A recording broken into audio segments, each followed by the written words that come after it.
ఏం లేదు మీకు. ఒక మనిషి పుట్టిన తర్వాత కడుపులో పుట్టిన బిడ్డ నుంచి 25 సంవత్సరాల వరకు ప్రభుత్వం, రాష్ట్ర ప్రభుత్వం కానీ కేంద్ర ప్రభుత్వం కానీ 3 కోట్ల రూపాయలు ఖర్చు పెట్టే పథకాలు ఉన్నాయి ప్రభుత్వంలో. 3 కోట్ల రూపాయలు మొత్తం చదివితే కనుక మీరు పౌష్టికాహారం, ఐసిడిఎస్, మీ అంగన్వాడీలు ఇచ్చే వాళ్ళిద్దరు మాట్లాడమని చెప్పండి, వేరే పక్కన వచ్చి కూర్చోమలేదు అరవద్దని చెప్పండి. ఈరోజు ఇక్కడ సభ జరిగిందంటే మనలో స్కూల్కి వెళ్ళిన పిల్లవాళ్ళు ఎవరుంటే స్కూల్కి పంపించాలి. మన పిల్లవాడు ఎవరన్నా తాగుతున్నాడు, చెడు సమాసాలు చేస్తున్నాడు అంటే మాన్పించాలి. భర్తలో కొంత మార్పు తేవాలి, మీరు కొంత మారాలి, మీరు మాట్లాడే విధానం మారాలి, ప్రశ్నించే విధానం మారాలి, నేర్చుకునే విధానం మారాలి. మీకు అన్నీ ఉన్నాయి కానీ వాటిని అందిపుచ్చుకునే పట్టుదల లేదు, అభివృద్ధి చెందుదామన్న ఆలోచన లేదు. అందుకోసం ఇలా ఉండిపోయారు అంటున్నాను నేను. ఇది తప్పైతే ఎవరైనా చెప్పండి, నేను చంపలేసుకుంటాను.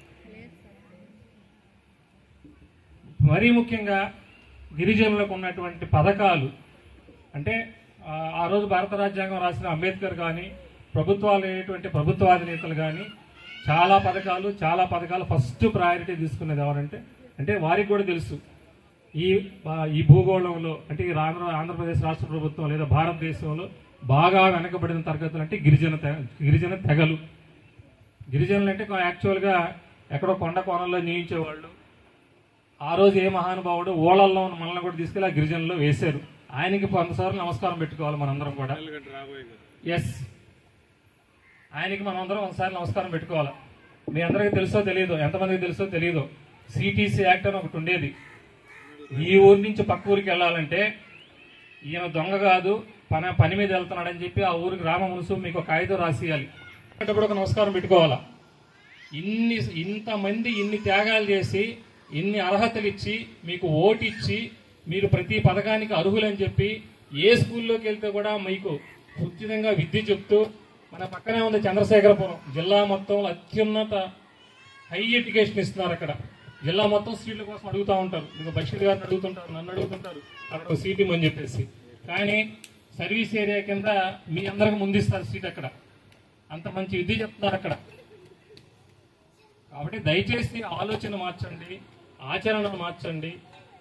కానీ ఇప్పుడు ఇక్కడ పుట్టి గుండలంపాలెంలో నేను నిజంగా అనుకుంటున్నాను ఇంతమందికి ఆధార్ కార్డు లేదు. ఇప్పుడు నా దగ్గర ఒక లెక్క పెట్టేది, ఒంటరి మహిళలు 21 మంది, వీళ్ళందరికీ మళ్ళీ పెన్షన్ లేదు. ఎందుకు? ఒంటరి మహిళలు అంటే పెన్షన్ తీసుకోవడానికి అర్హులు. నెలకి 4,000 రూపాయలు ప్రభుత్వం నీకు ఉచితంగా ఇవ్వాలి. ఎప్పటి నుంచి మీరు ఒంటరిగా ఉంటున్నారు, బట్ అయితే తీసుకోవట్లేదు. ఇంకొకటి 93 మంది చదువుకుంటున్నారు. చాలా సంతోషం అనిపించింది. 93 మందిలో కనీసం ఒక 30-40 మంది అయినా ఉద్యోగాలు తెచ్చుకోగలిగితే అంటే ఈ సమాజంలో ఒక పేదవాడు, ఒక సామాన్యుడు అసాధారణంగా గొప్పగా వెదగాలంటే ఉన్న ఒకే ఒక ఆయుధం విద్య.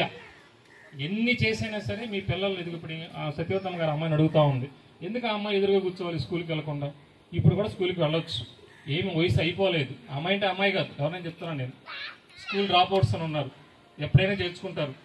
10th, ఇంటర్మీడియట్, ఐటీఐలో, పాలిటెక్నిక్లో వచ్చేసి ఏదో ఒకటి వాళ్ళ కాళ్ళ మీద వాళ్ళు నిలబడగలిగి వాళ్ళ సంపాదన వాళ్ళు తీసుకోగలిగితే, ఇప్పుడు సత్యవతమ్మ చెప్పుకున్న విధంగానే ఇటుకు బట్టి ఆయన దగ్గరికి వెళ్ళి అప్పు తెచ్చుకోవడం, సారాయి కొట్టి ఆయన దగ్గరికి వెళ్ళి అప్పు తెచ్చుకోకుండా ఇంకో ఆయనకి వెళ్ళి అప్పు తెచ్చుకొని అక్కడికి వెళ్ళి చేరి వాళ్ళు హింసలు పెట్టి మళ్ళీ బషీర్ గారు కేసులు పెట్టి మళ్ళీ మిమ్మల్ని బయటికి తెచ్చి ఎప్పటికీ ఇదంతా బయటకు వచ్చేది నాకు అర్థం కాలేదు.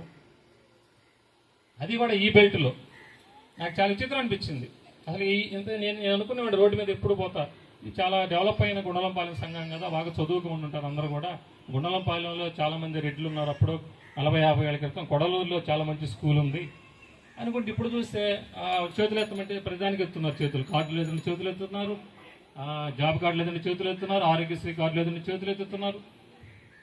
ఎవరు ఇవ్వాలి నీ కార్డు? నీకు ఎవరు తెచ్చేయాలి? నీ పక్కన సచివాలయం ఉంది, పక్కన ఎండిఓ ఆఫీస్ ఉంది, ఎంఆర్ఓ ఆఫీస్ ఉంది, ఏ హౌసింగ్ ఆఫీస్ ఉంది. వెళ్ళడానికి డబ్బులు లేవా?